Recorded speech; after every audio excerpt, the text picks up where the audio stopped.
Bonjour. Le but de cette capsule est de vous apprendre à faire le passage entre les fractions et les pourcentages, et vice-versa, c'est-à-dire pourcentage vers fraction. Nous allons commencer par le passage fraction vers pourcentage. En fait, pour ce passage, je vais vous suggérer deux stratégies. La première stratégie est trouver une fraction équivalente sur 100. Alors évidemment, cela va dépendre du type de fraction que je vais vous présenter. Alors j'ai deux exemples ici pour vous. Alors supposons que je vous donne la fraction 2 cinquièmes et je vous demande de transformer cette fraction en pourcentage. Bien, évidemment, je suis capable, avec un dénominateur 5, de mettre cette fraction-là sur 100. Alors, je pourrais bien sûr faire fois 20. Et si je fais fois 20 en bas, je dois faire fois 20 en haut. Donc, 2 fois 20 me donne 40. Je vous répète que vous avez deux options, soit ne pas écrire par quoi vous avez multiplié, mais si vous décidez de le faire, je vous répète que vous devez le faire aux deux endroits. Évidemment, lorsque j'arrive à 40 sur 100, je suis capable de conclure rapidement que ceci correspond à 40 %. Alors, voilà pour le premier exemple. Le deuxième exemple que je vous propose est le suivant, 300 sur 200. Alors, cet exemple est différent par le fait que cette fraction-ci, elle est impropre, c'est-à-dire que le numérateur est plus grand que le dénominateur, mais la stratégie demeure la même, c'est-à-dire que je suis capable, avec cette fraction, de trouver une fraction équivalente dont le dénominateur sera 100. Je suis capable de diviser 200 par 2 et de diviser 300 par 2. J'obtiendrai donc 150 sur 100. Et évidemment, avec 150 sur 100, je peux conclure que celle-ci est équivalente à 150 %. J'avais dit que je vous proposerais deux stratégies. Alors, voici la deuxième. Il faut effectuer la division et ensuite multiplier par 100. Donc, comme je disais en début de capsule, dépendamment du type de fraction que je vous présente, c'est là où vous allez déterminer quel type de stratégie vous allez devoir effectuer. Donc, deux exemples à vous présenter encore une fois. Supposons que je vous donne la fraction 1 tiers. Bien évidemment, 1 tiers, je ne suis pas capable de trouver une fraction équivalente dont le dénominateur est 100, comme j'ai fait avec la première partie. Donc, je vais devoir effectuer la division et ensuite multiplier par 100. Alors, je vais faire 1 divisé par 3. Alors, 1 divisé par 3. 3 rentre 0 fois dans 1. 0 fois 3, 0. J'abaisse mon 1. Je croise ma virgule, je l'ajoute dans ma réponse et je mets un 0. 3 dans 10 rentre 3 fois. 3 fois 3, 9. Et je continue comme ça. Et là, qu'est-ce que vous constatez? Bien, c'est qu'évidemment, le 3 va se répéter jusqu'à l'infini. On a vu dans une précédente capsule que lorsqu'il y avait un nombre qui se répétait jusqu'à l'infini, on appelait ça une période et qu'il y avait un symbole qu'on utilisait pour ça, c'est-à-dire le périodique. Donc, 1 tiers, ce que j'ai fait, c'est que j'ai divisé par 3. Ceci étant égal à 0,3 périodique. Je n'oublie pas de mettre ma petite barre au-dessus pour indiquer là, que c'est une période et que ça se répète jusqu'à l'infini.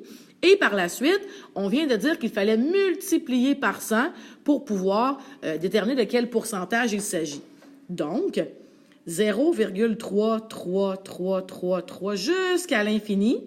Bien, si je veux faire fois 100 veut dire tasser la virgule 2 fois vers la droite. Donc, une fois, 2 fois. Et qu'est-ce que je constate? C'est qu'en plaçant ma virgule ici, je vais obtenir 33,333 jusqu'à l'infini encore. Donc, j'ai encore une période qui existe. Hein? La période, elle ne s'est pas envolée par magie. Donc, 0,3 périodique, c'est équivalent à 33,3 périodique pour cent. Le deuxième exemple que je vous propose est le suivant, 4 septièmes. Alors, encore une fois, je ne suis pas capable de trouver une fraction équivalente dont le dénominateur est 100. Je vais donc utiliser la stratégie de la division et ensuite multiplier par 100. Mais contrairement à tantôt, avec le 1 tiers, j'avais une période qui se répétait jusqu'à l'infini. C'était super. Tandis qu'ici, avec 4 septièmes, vous allez voir que ça ne sera pas aussi simple. Donc, je vais me permettre de faire la division au long aussi. Alors, 4 divisé par 7. 7 rentre 0 fois dans 4. 0 fois 7, 0. 4 moins 0, 4. Je croise la virgule, je l'ajoute dans ma réponse et j'abaisse un 0. 7 dans 40 entre 5 fois. 7 fois 5 me donne 35. 40 moins 35 me donne 5. J'abaisse un 0. 7 dans 50 entre 7 fois. 7 fois 7, 49. Il reste 1, j'abaisse un 0. Vous voyez qu'à date, il n'y a rien qui se répète. Donc, je dois poursuivre. Mais l'idée, c'est de trouver à quel moment je vais devoir m'arrêter. Alors, 7 dans 10, une fois 7, 7. Il reste 3, j'abaisse un 0. 7 dans 30 entre 4 fois. 4 fois 7, 28. 30 moins 28 me donne 2. J'abaisse un 0. 7 dans 20 entre 2 fois. 2 fois 7, 14. Bon. Et là, je vais arrêter ici. Maintenant, ce que je veux que vous reteniez, c'est que dans un cas comme celui-ci, il faut absolument que vous ayez cherché 5 décimales. La raison est simple, c'est que là, ce qu'on va faire, c'est qu'il nous reste à multiplier par 100, il ne faut pas l'oublier.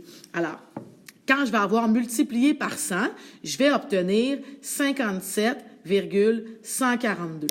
Et en obtenant 57,142, là, je vais pouvoir arrondir parce qu'il n'y a pas de période qui se répète, donc je dois trouver une façon d'avoir une valeur quand même avec un certain degré de précision. Et on a établi dans les capsules précédentes qu'on allait toujours arrondir à 2 décimales après la virgule. Donc, si je veux arrondir au centième, je dois avoir une 3e décimale pour être capable de faire l'arrondissement. De cette manière, avec mon 4, je regarde le 2. 2 étant inférieur à 5, ça veut dire que je vais arrondir ceci pour obtenir 57 et 14 centièmes. Évidemment, cette réponse-là n'étant pas 100% précise, on se rappelle de l'utilisation du symbole égal environ, les petites vagues. Donc, 4 septièmes est égal environ à 57,14%. Alors maintenant, nous allons faire le dernier passage, c'est-à-dire celui de pourcentage vers fraction.